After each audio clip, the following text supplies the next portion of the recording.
ವಿಶ್ವಾಸ್ ದೂರ ಹೋಗಿ ಶೀತಲಾಳನ್ನು ಮತ್ತೊಮ್ಮೆ ತನ್ನದೇ ಆದ ಲೋಕದಲ್ಲಿ ಬಿಟ್ಟಂತಾಗಿತ್ತು. ಇಲ್ಲಿ ಎರಡು ರೀತಿಯ ವಿಷಯಗಳಿದ್ದವು.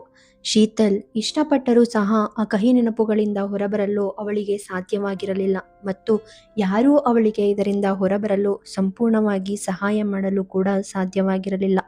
ವಿಶ್ವಾಸ್ ಶೀತಲಾಳ ಈ ಕೈ ಹಿಡಿದು ಅವಳ ಭೂತಕಾಲದಿಂದ ಹೊರತರಲು ಸಾಕಷ್ಟು ಯತ್ನಿಸಿದ್ದ.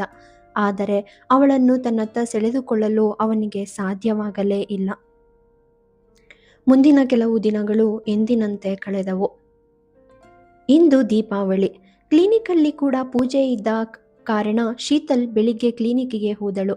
ನಂತರ ಅವಳು ಹಿಂತಿರುಗಿ ಬಂದು ಮನೆಯನ್ನು ಸ್ವಚ್ಛ ಮಾಡಲು ಶುರು ಮಾಡಿದಳು. ಎಲ್ಲ ಮುಗಿದ ನಂತರ ಶುಭ್ರವಾಗಿ ಸ್ನಾನ ಮಾಡಿ ಏನೋ ಒಂದು ಅಡಿಗೆ ಮಾಡಿ ದೇವರ ಹೆಸರಿನಲ್ಲಿ ದೀಪ ಹಚ್ಚಿ ತನ್ನ ಮನೆಯನ್ನು ಬೆಳಗಿಸಿದಳು. ಅಂತಿಮವಾಗಿ ಕೈಯಲ್ಲಿ ಒಂದು ಕಪ್ ಟೀ ಹಿಡಿದುಕೊಂಡು ಅವಳು ಟೆರೇಸ್ಗೆ ಹೋದಳು. ಇಂದು ಇಡೀ ಆಕಾಶವು ವರ್ಣರಂಜಿತ ದೀಪಗಳಲ್ಲಿ ಸ್ನಾನ ಮಾಡುತ್ತಿರುವಂತೆ ತೋರುತ್ತಿತ್ತು. ಅದನ್ನು ನೋಡಿ ಖುಷಿಪಟ್ಟ ಶೀತಲ್ ಆ ನೋಟವನ್ನೇ ಕಣ್ತುಂಬಿಕೊಳ್ಳುತ್ತಾ ಟೀ ಕುಡಿಯುತ್ತಿದ್ದಳು. ಅಷ್ಟರಲ್ಲಿ ಸುಜಾತ ಅವರಿಂದ ವಿಡಿಯೋ ಕಾಲ್ ಬಂದಿತ್ತು. ಕಣ್ಣು ಮುಚ್ಚಿ ಒಮ್ಮೆ ದೀರ್ಘ ಉಸಿರು ತಂದುಕೊಂಡು ರಿಸೀವ್ ಮಾಡಿದವಳು ಮೊದಲು ದೀಪಾವಳಿಯ ಶುಭಾಶಯ ತಿಳಿಸಿ ತಾನು ನೋಡುತ್ತಿದ್ದ ಆ ಆಕಾಶದ ವರ್ಣರಂಜಿತ ಚಿತ್ತಾರವನ್ನು ಅವರಿಗೂ ಸಹ ತೋರಿಸಿದಳು. ಆ ನಂತರ ತಾನು ಯಾವುದೇ ಭಾವನೆಗಳ ಹೊಡೆತಕ್ಕೆ ಸಿಲುಕದೆ ಖುಷಿಯಾಗಿದ್ದೇನೆ ಎಂಬುದನ್ನು ಅವರಿಗೆ ಸಾಬೀತುಪಡಿಸುವಂತೆ ಅಲಂಕರಿಸಿದ್ದ ಮನೆ, ದೇವರ ಮನೆ, ಅಡಿಗೆ ಮನೆ, ಹೂವಿನಿಂದ ಬಿಡಿಸಲಾಗಿದ್ದ ರಂಗೋಲಿ ಎಲ್ಲವನ್ನೂ ತೋರಿಸಿದ್ದಳು. ಅಷ್ಟರಲ್ಲಿ ಸುಜಾತ ದೇವಸ್ಥಾನದಲ್ಲಿ ದೀಪ ಹಚ್ಚುವ ಬಗ್ಗೆ ಮಾತನಾಡಿದರು. ಶೀತಲ್ ಇಲ್ಲೆಲ್ಲೂ ಹತ್ತಿರದಲ್ಲಿ ದೇವಸ್ಥಾನಗಳಿಲ್ಲ ಎಂದು ಸಬೂಬು ಹೇಳಿ ಅದರಿಂದ ಕಳಚಿಕೊಂಡಿದ್ದಳು. ಅವಳ ಮಾತುಗಳನ್ನು ಕೇಳಿದ ಸುಜಾತ ವಿಶ್ವಾಸ್ನನ್ನು ಕೂಡ ವಿಡಿಯೋ ಕರೆಯಲ್ಲಿ ತಂದುಕೊಂಡರು. ಶೀತಲ್ ಸ್ವತಃ ಯಾರಿಗೂ ಮೆಸೇಜ್ ಮಾಡುತ್ತಿರಲಿಲ್ಲ ಅಥವಾ ಕಾಲ್ ಕೂಡ ಮಾಡುತ್ತಿರಲಿಲ್ಲ. ಯಾರಾದರೂ ಕಾಲ್ ಮಾಡಿದರೆ ಅವರೊಟ್ಟಿಗೆ ತುಂಬ ಚೆನ್ನಾಗಿ ಮಾತನಾಡುತ್ತಿದ್ದಳು. ಅಂತೆಯೇ ಚಿಕ್ಕಮ್ಮ ಮತ್ತು ವಿಶ್ವಾಸ್ ಒಟ್ಟಿಗೆ ಬಹಳ ಹೊತ್ತು ಮಾತನಾಡಿದರು. ಕೊನೆಗೆ ಸೋಫಾ ಮೇಲೆ ಬಂದು ಮೈಚೆಲ್ಲಿ ಕುಳಿತಳು.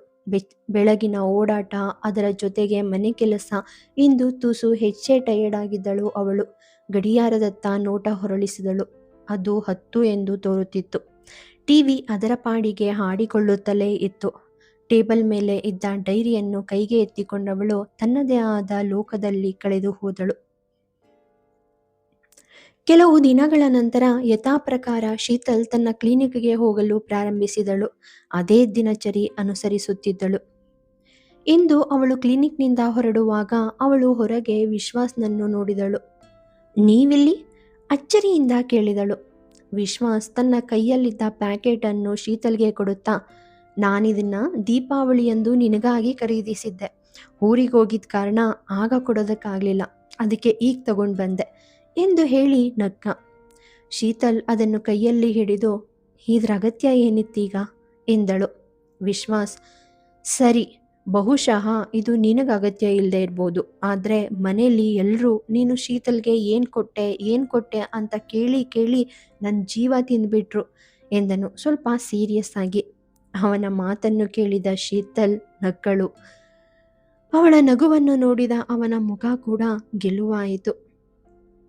ನೀನೀಗ ಮನೆಗೆ ಹೋಗ್ತಾ ಇದೆಯಾ ಎಂದು ಕೇಳಿದ. ಹೌದು ಎಂದಳು ಶೀತಲ್. ಬಾ, ನಾನಿನ್ನ ಡ್ರಾಪ್ ಮಾಡ್ತೀನಿ ಎಂದ. ಇಲ್ಲ, ಅದು ಎಂದು ತಡವರಿಸಿದಾಗ ನಕ್ಕ ವಿಶ್ವಾಸ್, ಚಿಂತೆ ಮಾಡಬೇಡ, ನಾನಿವತ್ತು ನಿಮ್ಮನೆಗೆ ಬರಲ್ಲ ಎಂದನು. ಹೋ, ಅದೆಲ್ಲ ವಿಷಯ, ನಾನು ಕಾರಲ್ಲಿ ಕುಳಿತುಕೊಳ್ಳಲ್ಲ. ಅವಳ ಕಣ್ಣುಗಳು ಮಂಜಾದವು. ಯಾಕೆ, ಇದರಿಂದ ಕೂಡ ಏನಾದರೂ ಕತೆ ಇದೆಯಾ ಎಂದು ಹೇಳಿ ನಕ್ಕನು. ಶೀತಲ್ ಅವನತ್ತ ಒಮ್ಮೆ ನೋಟ ಹರಿಸಿದಳು. ಏನೂ ಆಗಲ್ಲ ಬಾ, ವಿಶ್ವಾಸ್ ಸಮಾಧಾನಿಸಿದನು.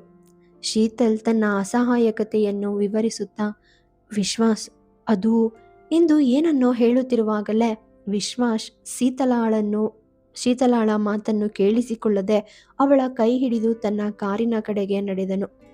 ವಿಶ್ವಾಸ್ನ ಈ ಹಠಾತ್ ವರ್ತನೆ ಅವಳನ್ನು ಮಂಕಾಗಿಸಿತ್ತು.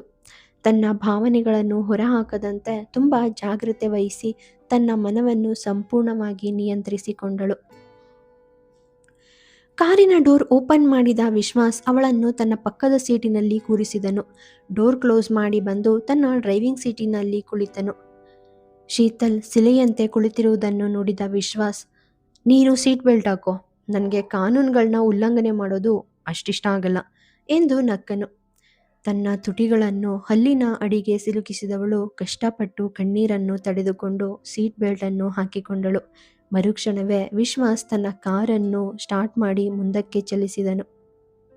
ನೋಡ್ದಾ, ಏನೂ ಆಗಿಲ್ಲ, ವಿಶ್ವಾಸ್ ನಗುತ್ತಾ ಹೇಳಿದನು.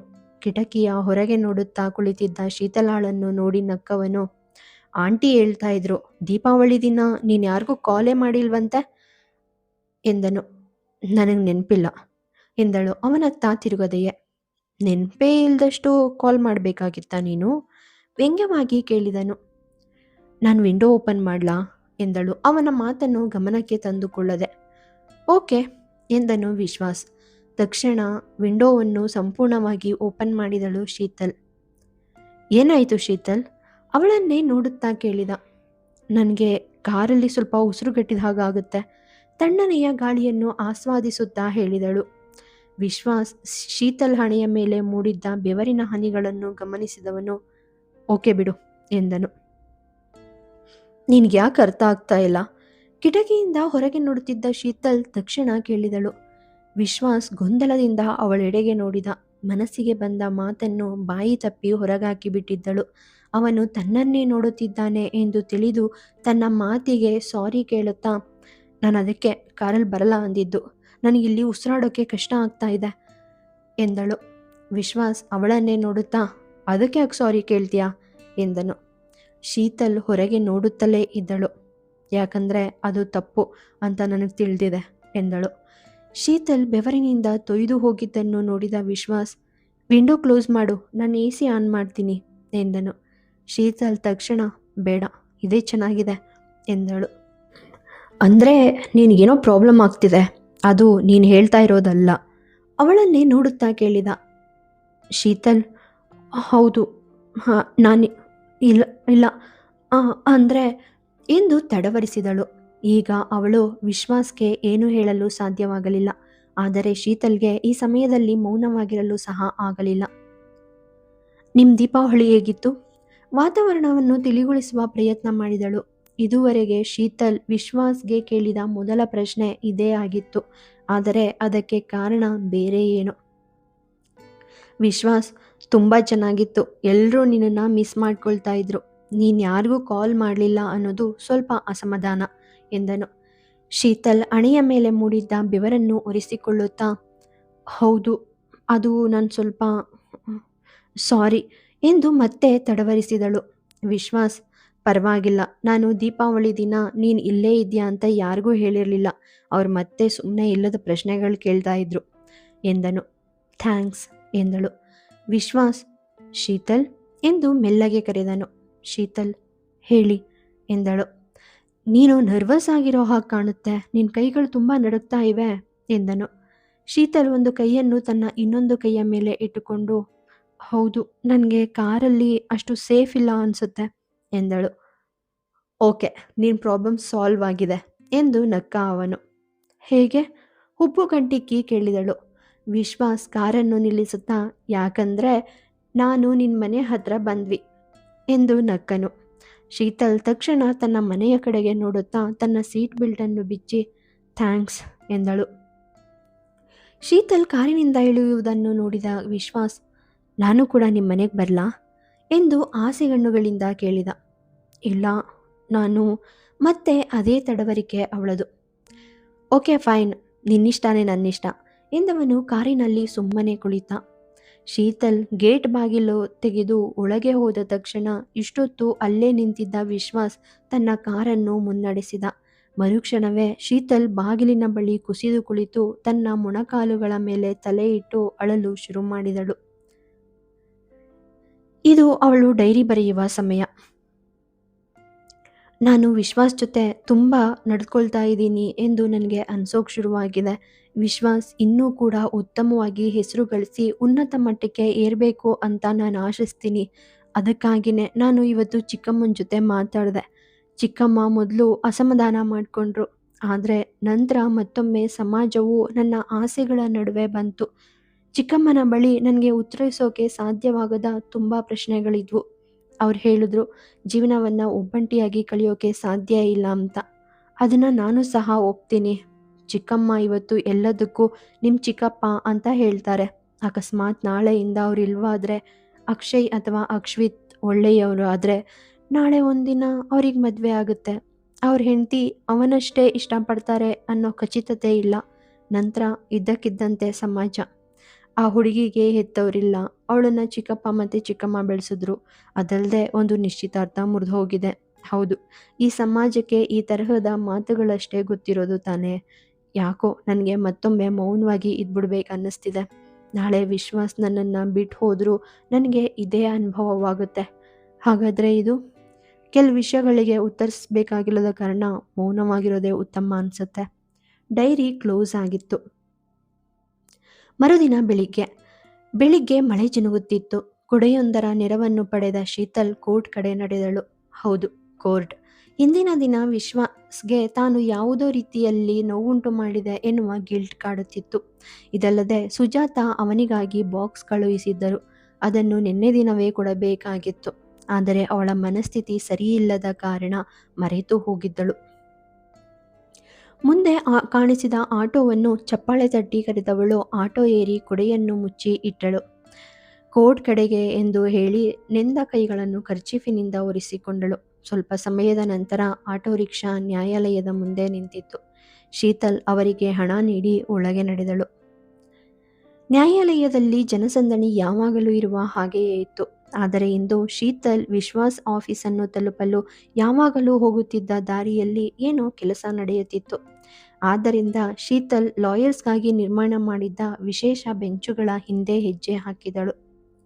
ಹೀಗೆ ನಡೆಯುತ್ತಿರುವಾಗ ಇದ್ದಕ್ಕಿದ್ದಂತೆ ಶೀತಲಾಳ ಕುರ್ತಾ ಕಬ್ಬಿಣದ ಬೆಂಚೊಂದರಲ್ಲಿ ಸಿಕ್ಕಿ ಹಾಕಿಕೊಂಡಿತು.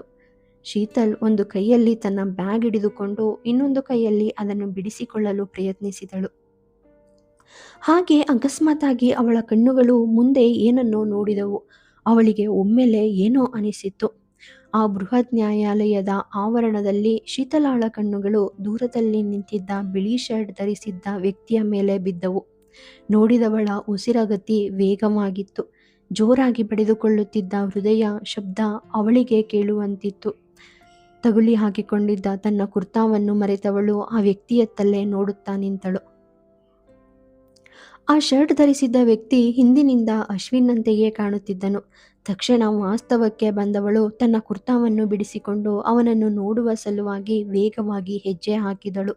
ಈ ನಡುವೆ ಬೆಂಚಿಗೆ ತಗುಲಿ ಹರಿದ ಬಟ್ಟೆಯ ಮೇಲೆ ಅವಳ ಪರಿವೆಯೇ ಇರಲಿಲ್ಲ. ಹೌದು, ಅವಳ ಊಹೆ ನಿಜವಾಗಿತ್ತು. ಬಿಳಿ ಶರ್ಟ್ ಮತ್ತು ಬ್ಲೂ ಕಲರ್ ಜೀನ್ಸ್ ಧರಿಸಿದ್ದ ಆ ವ್ಯಕ್ತಿ ಅಶ್ವಿನ್ನೇ ಆಗಿದ್ದನು. ಅವನು ತನ್ನ ಮುಂದೆ ಇರುವ ಇನ್ನೊಬ್ಬ ವ್ಯಕ್ತಿಯ ಜೊತೆ ಮಾತನಾಡುತ್ತಾ ನಿಂತಿದ್ದ. ಈಗಲೂ ಸಹ ಅವನ ಸ್ಲೀವ್ ಅದೇ ಮೊಣಕೈವರೆಗೂ ಮಡಚಿದೆ. ಆಗಿನಂತೆಯೇ ಇದೆ ಅವನ ವ್ಯಕ್ತಿತ್ವವೆಲ್ಲ, ಏನೂ ಬದಲಾಗಿಲ್ಲ. ಶೀತಲ್ ಕಣ್ಣುಗಳು ಕಣ್ಣೀರಿನ ಕೊಳವಾದವು. ಒಂದು ಕ್ಷಣ ಅವಳ ಉಸಿರು ನಿಂತಂತೆ ಭಾಸವಾಯಿತು. ಶೀತಲ್ಗೆ ಅಶ್ವಿನ್ನ ಒಂದು ಬದಿ ಮಾತ್ರ ಕಾಣುತ್ತಿತ್ತು. ಶೀತಲ್ ಏನನ್ನೋ ಯೋಚಿಸುವ ಮೊದಲೇ ಅಶ್ವಿನ್ ಬಳಿಗೆ ಬಂದ ಸುಮಂಗಲ ಅವನ ಕೈಗೆ ಮಗುವೊಂದನ್ನು ಕೊಟ್ಟರು. ಮಗುವಿಗೆ ಸುಮಾರು 2 ರಿಂದ 2.5 ವರ್ಷ ವಯಸ್ಸಾಗಿರಬೇಕು. ಅಶ್ವಿನ್ ಆ ಮಗುವನ್ನು ತನ್ನ ಹೆಗಲ ಮೇಲೆ ಹಾಕಿಕೊಂಡ ತಕ್ಷಣ ಆ ಮಗು ಅವನ ಕುತ್ತಿಗೆಯ ಸುತ್ತಲೂ ತನ್ನ ಕೈಗಳನ್ನು ಹಾರವಾಗಿ ಹಾಕಿ ಅವನ ಹೆಗಲ ಮೇಲೆ ನಿದ್ರೆಗೆ ಜಾರಿತು. ಅದನ್ನು ನೋಡಿದ ಶೀತಲ್ ಅಲ್ಲೇ ಪ್ರತಿಮೆಯಂತೆ ನಿಂತು ಬಿಟ್ಟಳು. ಅಶ್ವಿನ್ ಅತ್ತಿತ್ತ ಓಡಾಡುತ್ತಾ ಆ ಮಗುವಿನ ಬೆನ್ನು ದಡವುತ್ತಾ ಮಲಗಿಸುತ್ತಿದ್ದನು. ಅಕಸ್ಮಾತಾಗಿ ಅಶ್ವಿನ್ ಕಣ್ಣುಗಳು ಶೀತಲ್ ಮೇಲೆ ಬಿದ್ದವು. ಆದರೆ ಎಚ್ಚೆತ್ತ ಶೀತಲ್ ಇದ್ದಕ್ಕಿದ್ದಂತೆ ಅವನಿಗೆ ಬೆನ್ನು ಹಾಕಿ ನಿಂತಳು. ಧಾರಾಕಾರವಾಗಿ ಸುರಿಯುತ್ತಿದ್ದ ಕಣ್ಣೀರನ್ನು ಒರೆಸಿಕೊಳ್ಳಲು ಸಹ ಅವಳು ಅಸಕ್ತಳಾಗಿದ್ದಳು. ಇಂದು 3 ವರ್ಷಗಳ ನಂತರ, ಹೌದು 3 ವರ್ಷಗಳ ನಂತರ ಶೀತಲ್ ಅವನಿಂದ ಮುಖ ಮರೆಸಿಕೊಂಡಿದ್ದಳು. ಆದರೆ ಅವಳು ಅಶ್ವಿನನ್ನು ನೋಡಿದ ರೀತಿ, ಆ ಮಗು, ಅವಳ ತಲೆಯ ಒಳಗೆ 100 ರೈಲುಗಳು ಒಮ್ಮೆಲೆ ಚಲಿಸಿದಂತೆ ಆಯಿತು. ನಿಧಾನಕ್ಕೆ ಒಂದೊಂದೇ ಹೆಜ್ಜೆಯನ್ನು ಪ್ರಯಾಸದಿಂದ ಎತ್ತಿ ಹಾಕುತ್ತಾ ಹೊರಗೆ ನಡೆಯುತ್ತಿದ್ದವಳ ಮುಂದೆ ವಿಶ್ವಾಸ್ ಬಂದು ನಿಂತನು.